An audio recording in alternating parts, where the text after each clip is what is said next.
ကဲတကယ်ချင်းတို့မိတ်ဆွေအားလုံးတို့ကိုမင်းကောင်ဒုတိယလိုက်လဲစွာကြိုးဆိုပါတယ်ချစ်ခင်စွာလေးစားစွာနှုတ်ခွန်းဆက်ပါတယ်မင်္ဂလာပါတကယ်ချင်းတို့မင်္ဂလာပါကဲဒီနေ့တော့3 လပိုင်း19 ရက်နေ့ညနေကနန်းဖြစ်တဲ့ရှင်ငါးကိုဖေဖေအုပ်စုကနန်းများမှအောင်ပွဲရယူပေးနိုင်ခဲ့ပါပြီ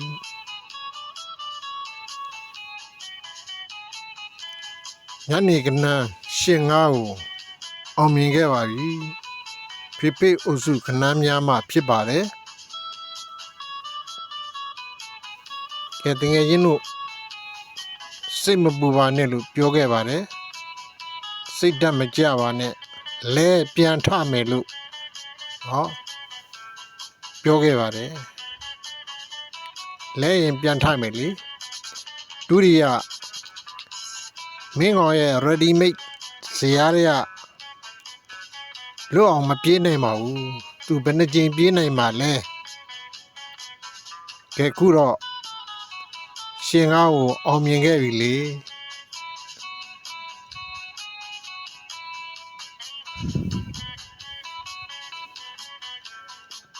ကဲမင်းကောင်ငယ်ချင်းတို့မိတ်ဆွေအားလုံးတို့ကိုအားပေးပါတယ်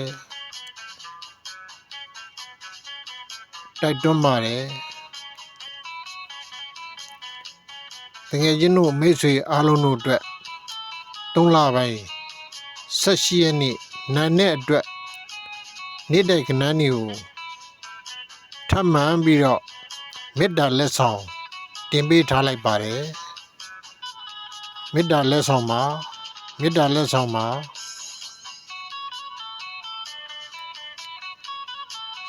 မင်းကောင်ရဲ့နေ့တိုက်ကနန်းတွေကို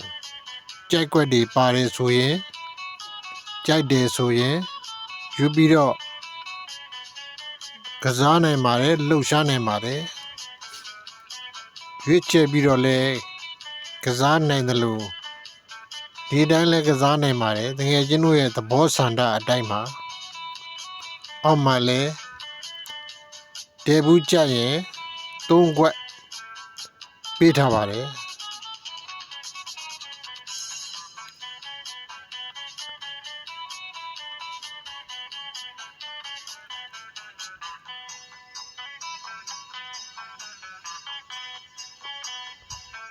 တကယ်ချင်းတို့မိတ်ဆွေအားလုံးတို့မင်းကောင်ပြောချင်တာကမင်းကောင်ကတလုံးပန်လဲ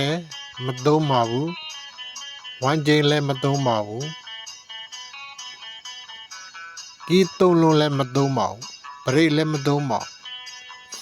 အဲ့ဒီလိုပဲချိုင်းလဲမသုံးပါဘူးကလန်ဒါလဲမသုံးပါဘူးဈေးကွက်ကနန်းလည်းမသုံးပါဘူးအဲ့တော့မင်းကောင်အနေနဲ့က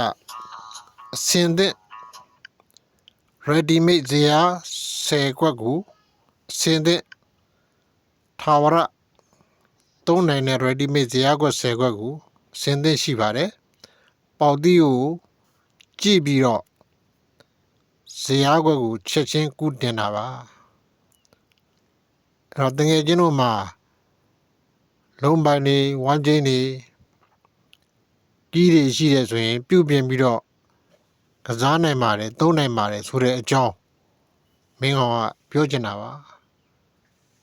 ကဲတကယ်ချင်းတို့မနေ့ဖန်မှာလဲအောင်ပွဲဆက်လက်ရနိုင်ပါစေလို့မင်းကောင်ဆုတောင်းပေးလိုက်ပါတယ်